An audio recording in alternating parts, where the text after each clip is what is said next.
Okay, I think there is also a misconception like whether you are good at drawing, then this will be a right choice. So is that like that? Is drawing essential? No, absolutely not. Because even in national institutes, you don't.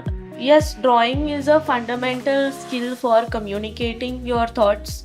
Okay, that is one thing, but that is it. It ends there, because beyond communication, there's a lot more to design. It's not. And a funny thing is, there's no realism when you go into NID. There's like very few people who sit and spend a few hours doing hyper realism and all that. So even in drawing, it goes more into communications and visual graphics, where people spend a lot of time doing amazing sketches, illustrations. But that is just one subfield or one niche.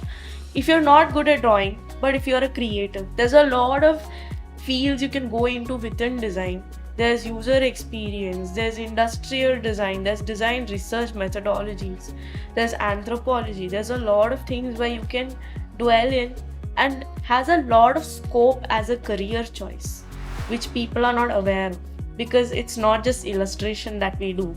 There's a lot of research in this. So it's all about creativity, right? Not exactly. Okay. Yeah, there's empathy also. I mean, creativity is there, but these are like very few common words that people use or people associate with design. But that again, it's like a cultural thing, you know. Like, oh, it's design, it's drawing, it's creative, it's cool, it's hip, it's fun. But in reality, design is much more than creativity. There is empathy, there is statistics, there is data. So there's a lot of things that people, like everyday people or a layman, is not aware of, that actually goes into designing something.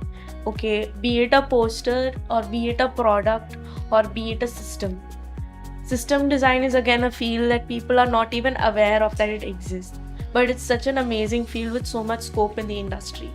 So that is how I wish people would change their perspective about this discipline.